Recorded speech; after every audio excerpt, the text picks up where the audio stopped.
आज प्रदर्शन चल रहा है आप लोग का, क्या है पूरी मांग?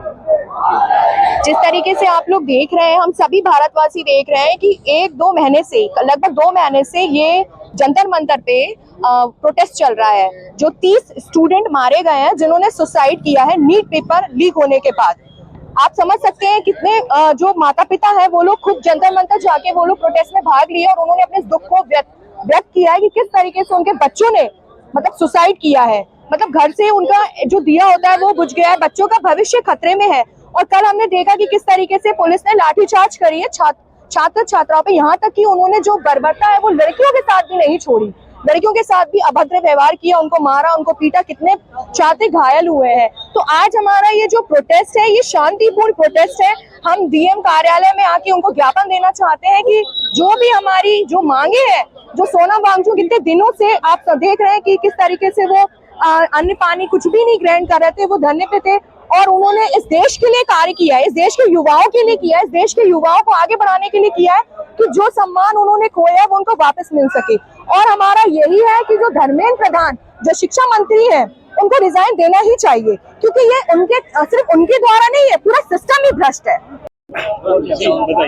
मेरा नाम नीतीश यादव है। यहाँ पे हम सभी लोग डीएम कार्यालय पे ज्ञापन देने के लिए आए हैं। जैसा कि विगत दिनों में हम लोगों ने देखा कि दिल्ली में हमारे छात्र साथी सिर्फ एक मंत्री का इस्तीफा मांग रहे थे। इस्तीफा तो सरकार ने दिया नहीं, उसके बदले में लाठियां मिली। लड़कों तक तो लाठियां ठीक थी, लेकिन उन लोगों ने जिस तरीके से लड़कियों के साथ, हमारी मातृशक्ति के साथ व्यवहार किया है, ये भारत के इतिहास में पूर्णतः निंदनीय है। इसी के लिए आज वीरभूमि झांसी से यहाँ के जागरूक नागरिक, जागरूक छात्र आज डीएम कार्यालय आए हैं और हम सभी की यही मांग है। अगर वो लाठी चलाना चाहते हैं तो मैं इतना ही कहना चाहता हूँ कि सरफरोशी की तमन्ना अब हमारे दिल में है, देखना है जोर कितना बाजी है कातर में। आज चलाओ लाठियां, कितना लाठियां चला दे, हम भी तैयार है लाठियां सहने के लिए। यहाँ पर ये हिंदुस्तान का जागरूक छात्र आज झांसी की वीरभूमि से आवाज उठ चुकी है, जो कि भारत के कोने कोने में जाएगी। जब जब आप अत्याचार करोगे तब तक हम आगे आएंगे।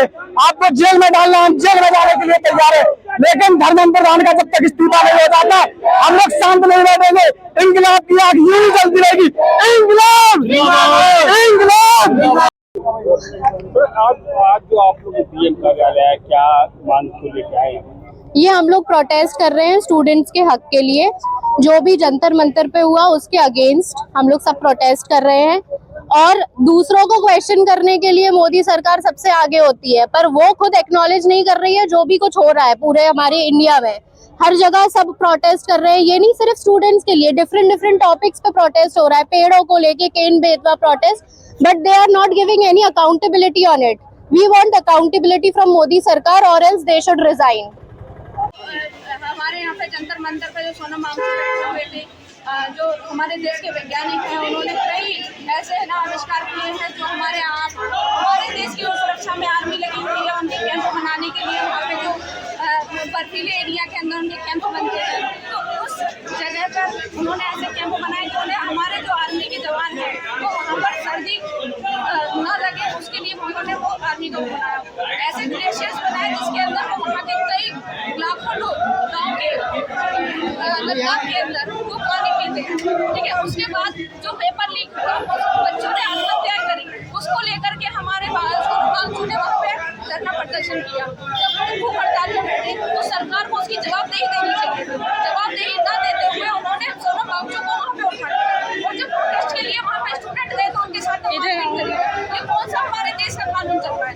हमारे देश के अंदर गांधी जी ने वही भूख हड़ताल में बैठे थे। हमारे देश के अंदर खुद सोनम वांगचुक के पिताजी तो खुद स्वयं भूख हड़ताल में बैठे थे। उस टाइम पे इंदिरा गांधी जी पद पर थी, प्रधानमंत्री, उन्होंने खुद इनके पिताजी की भूख हड़ताल को तोड़वाया था। तो इस टाइम पे ऐसा कौन सा है ना, अंग्रेजों से भी ज्यादा हिटलर का वो दौर आ गया कि जिसके अंदर हम लोग अपनी आराम से ना धरना प्रदर्शन नहीं कर सकते।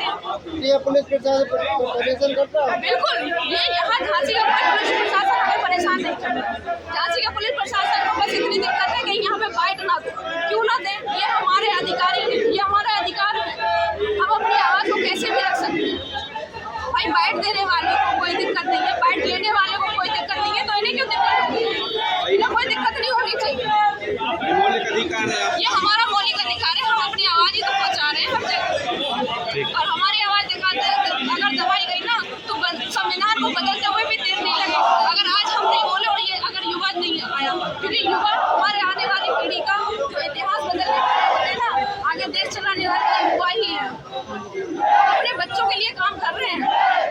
भविष्य के लिए लड़ रहे हैं सभी लोग। और जो हमारा जो मौलिक अधिकार है, सोनम वांगचुक सर को सफदरगंज अस्पताल में भर्ती कराया दिल्ली अस्पताल के द्वारा। उन्होंने आवेदन दिया हाई कोर्ट में कि हमको किसी दूसरे अस्पताल में हमारा इलाज के लिए, उपचार के लिए हमें भेजा जाए, लेकिन इसकी इजाज़त दिल्ली जो केंद्र सरकार है और दिल्ली पुलिस उसके द्वारा नहीं दी गई। सीधा सीधा हमारे मौलिक अधिकारों का हनन है, क्योंकि हमारा अधिकार है कि हमें कहाँ इलाज कराना है, किस जगह इलाज कराना है, लेकिन ये भी नहीं दिया जा रहा है। तो जो साफ साफ तानाशाही चल रही है और इस तानाशाही को रोकने के लिए आज देश का युवा जागरूक हुआ है। और ये क्रांति जब तक चलती रहेगी, जब तक कि हम देश की व्यवस्था को सही ढंग से बदल नहीं देते, उसे सही नहीं करते।